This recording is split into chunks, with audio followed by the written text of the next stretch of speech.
भगवान श्री कृष्ण को नमस्कार करते हुए आप सभी का अनंत अकेडमी ऑफ मैथमेटिक्स में स्वागत है। देखिए, स्टेट यूनिवर्सिटीज के अंदर तो मैथमेटिकल एनालिसिस के नाम से ये बुक है और सेंट्रल यूनिवर्सिटीज में रियल एनालिसिस के नाम से है, और ये बहुत इंपॉर्टेंट थ्योरम है। दोनों ही यूनिवर्सिटीज का कॉमन सिलेबस है। Uniform converse and differentiation theorem, पहले स्टेटमेंट समझेंगे कि भाई sequence of functions is a sequence of functions differentiable on a b and such that.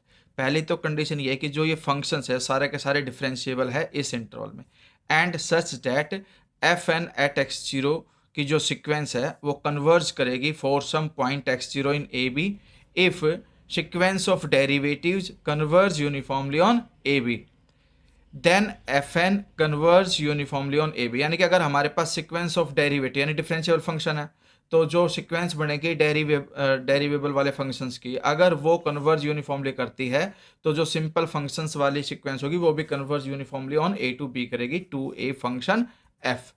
And derivative of F is equal to limit N tends to infinity F N dash X, यानी कि जो F n है उसका derivative एक दूसरे के equal होंगे और जो एक्स है वो ए और बी के बीच में लाई करेगा। तो प्रूफ को समझिए पहले ध्यान से इसमें कि भाई epsilon greater than zero be given लेकर के चलेंगे।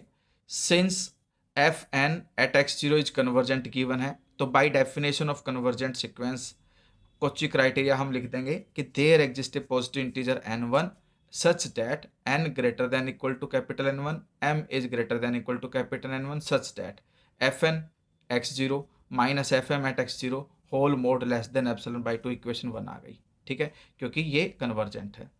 फिर डेरिवेटिव की जो सीक्वेंस है वो भी converge uniformly on a b करते हैं, तो यहाँ पर यूनिफॉर्म कन्वर्जली का जो क्राइटेरिया होता है वो लिखेंगे कि there exist a positive integer n two such that n is greater than equal to n2 and m is greater than equal to n2 implies fn dash t minus fm dash t whole mode less than epsilon upon 2। साथ में बस इसमें ध्यान रख लेना कि b minus ए लिखा जाएगा जहां पर t a और b के बीच में लाई करेगा। ठीक है, अब हमारे पास कंडीशन ये आ गई कि जो n1 और n2 दो वैल्यूज थी उनमें से जो भी मैक्सिमम है उसको हम n मान लेंगे, तो जो वैल्यू इस n से ग्रेटर देन या इक्वल होगी वो ऑटोमेटिकली n1 और n2 दोनों से ही ग्रेटर और इक्वल हो जाएगी। तो then for n is greater than equal to n, small m is greater than equal to n, application of mean value theorem to the function f N minus F m. अब हमने ये एक function मान लिया single और इसके ऊपर हमने मीन वैल्यू थ्योरम अप्लाई कर दी। देखिए कैसे किया इन्होंने, पहले मैं आपको बता देता हूँ कि भाई एफ एन यहाँ माइनस एफ एम है, फिर यहाँ एफ एम यहाँ एफ एन है, लेकिन यहाँ पर फंक्शन एक्स है और यहाँ पे फंक्शन टी है। इसको अगर हम मैनेज करें तो एफ एन माइनस में एफ एम, इन दोनों में से एक्स कॉमन लिया, ये कंडीशन आ गई। नेगेटिव कॉमन बाहर ले लिया, f N minus F M, ये कंडीशन बन गई एट टी। तो एक प्रकार से ये एक पूरा फंक्शन बन गया। अगर मान लो मैं इसको जी भी मानता हूँ तो जी एक्स माइनस जी टी। अब मीन वैल्यू थ्योरम के अकॉर्डिंग हमारे पास कंडीशन क्या होती थी कि जब भी हम करते थे कोई एक पॉइंट सी आता था, यहाँ लिखते थे F B minus F A upon B minus A, और ये बी माइनस ए उधर जाकर के मल्टीप्लाई हो जाता था। तो बी माइनस ए की जगह पे यहाँ पे एक्स माइनस टी है, डैश की जगह पे ये एफ डैश और एम डैश है, और सी की जगह पे पॉइंट है ही। ठीक है, और इक्वल में बच गया f B minus F a, यानी कि ये एफ एट बी और ये एफ एट ए, ये कंडीशन आ गई। ठीक है, तो ये मीन वैल्यू थ्योरम लिख दी। अब इसके बाद हमारे पास क्राइटेरिया क्या आया, ये तो x minus t as it is, यहाँ पर हम इक्वेशन जो पीछे लेकर के चले थे डेरिवेटिव वाले कंडीशन के अकॉर्डिंग, क्योंकि वो यूनिफॉर्मली कन्वर्जेंट था, तो इसकी जगह पे ये वैल्यू रख दी epsilon upon two B minus A. अब जो इंटरवल है हमारे पास ए से बी है, तो इसका मतलब जो डिफरेंस है बी माइनस है वो मैक्सिमम होगा, और अगर डिनोमिनेटर में मैक्सिमम से मैक्सिमम वैल्यू है तो सीधी सी बात है ये आपका ये पूरी value less than equal to epsilon by two होगी, क्योंकि अगर ये दोनों इक्वल भी हो जाते हैं तो मैक्सिमम वैल्यू वन हो पाएगी, अदरवाइज ऊपर छोटी वैल्यू नीचे बड़ी वैल्यू, क्योंकि ये मैक्सिमम डिफरेंस है। तो इस वजह से वैल्यू फ्रैक्शन में मल्टीप्लाई हो रही है एप्सिलॉन बाई टू से, तो ये लेस देन या इक्वल होगी एप्सिलॉन बाई टू के। ये कंडीशन आने के बाद इसको इक्वेशन नंबर टू लिख दो। दस for N greater than equal to N और M greater than equal to N, हमारे पास कंडीशन आ गई F N x minus F M. ये अलग से फिर दोबारा हमने कंडीशन ली, इसमें इन्होंने क्या किया, F N minus F M X तो है ही, F N at x zero subtract किया, वो प्लस भी करेंगे, और F M X zero plus किया तो माइनस भी करेंगे, फिर उसको ब्रेक कर दिया अलग अलग मोड में कि भाई एक मोड में तो ये वैल्यू ले ली और दूसरे मोड में ये वैल्यू ले ली, और लेस देन इक्वल का साइन लगा दिया। आप ये चीज़ लिख सकते हो कि मोड में एक स्टेप यहाँ लिख दो आप, एफ एन एक्स माइनस में f M x is equal to, mod के अंदर ही हमने क्या किया, एफ एन एक्स माइनस में एफ एम एक्स, हमने क्या किया प्लस में एफ एन एक्स जीरो किया, माइनस में एफ एन एक्स जीरो किया, फिर प्लस में एफ एम एक्स जीरो किया और माइनस में एफ एम एक्स जीरो किया, और फिर इनका पेयर बना दिया। देखिए एफ एन एक्स ये रहा, एफ एम एक्स ये रहा, माइनस में एफ एन एक्स जीरो और प्लस में एफ एम एक्स जीरो को तो यहाँ लिख दिया, बाकी जो बच गए वो यहाँ लेकर के चले गए। तो अलग अलग क्राइटेरिया हो गया। इसकी जगह पे मैं लिख सकता हूँ less than epsilon by to, क्योंकि अभी अभी हमने वेरीफाई किया था मीन वैल्यू थ्योरम के बाद कि ये less than epsilon by to होता है, और ये हम स्टार्टिंग में लेकर के चले थे कि भाई वो यूनिफॉर्मली कन्वर्जेंट है, तो कोची क्राइटेरिया से ये less than epsilon by to आया था। ओवरऑल आपके पास क्या आ गया, एप्सिलॉन ऐड होकर के, तो f N x minus F M x जो है वो लेस देन एप्सिलॉन आ गया। तो hence by Cauchy criterion for uniform convergence it follows that f n, जो सिक्वेंस ऑफ एफ एन है वो कन्वर्ज यूनिफॉर्मली ऑन ए भी हो गई क्योंकि ये कंडीशन सेटिस्फाई हो गई, F N minus F m whole mod less than epsilon. Let f x is equal to, अब एन के अंदर इन्फिनिटी रखता हूं तो एफ एन एक्स को हम एफ एक्स मान लेते हैं, एक्स बिलोंग करेगा ए और बी के बीच में। Let us now fix a point x belongs to a b and define. अब हम दो फंक्शन डिफाइन करके चलेंगे, एक लेकर के चलेंगे फाई एन टी और एक phi t. Phi N t में एफ एन आएगा, f N T minus f N x upon t minus x, equation 3, और फाई टी के अंदर f t minus f x upon t minus x, equation 4।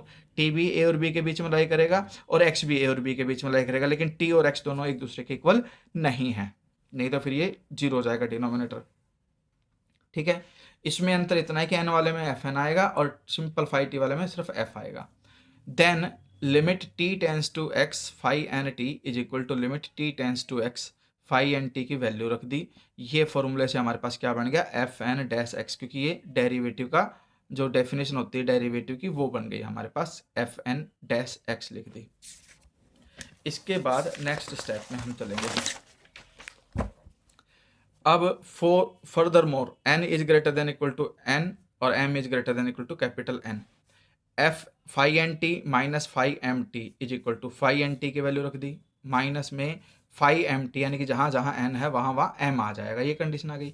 1 upon में t minus x बाहर common आ गया, f N T minus f N x minus F m t, plus में ये minus अंदर जाएगा तो ये माइनस का हो जाएगा और ये प्लस का, तो इस तरह की कंडीशन बन गई। तो जो इक्वेशन 2 थी वो भी इसी प्रकार की ही कंडीशन है, बस थोड़ा सा सिस्टमेटिकली इनको लिखना पड़ेगा। भाई एफ एन टी, ठीक है, एफ एन टी को पहले लिखेंगे, फिर एफ एन एक्स, एक प्रकार से सबके साइन चेंज है लेकिन मोड में सिंपल सेम ही रहेगा। तो इसकी जगह पे मैं क्या लिख सकता हूँ, X minus T upon two B minus A और इंटू में एप्सिलॉन लिख सकता हूँ। तो वो लिखने पर एक्स माइनस टी से एक्स माइनस टी कैंसिल हो जाएगा, सिर्फ क्या बचेगा, epsilon by two B minus A बचेगा यूजिंग इक्वेशन 2। यानी कि इस पूरे की जगह पे क्या लिख दिया, एक्स माइनस टी का मोड, टी माइनस एक्स का मोड हो या एक्स माइनस टी का मोड हो वो सेम ही होता है।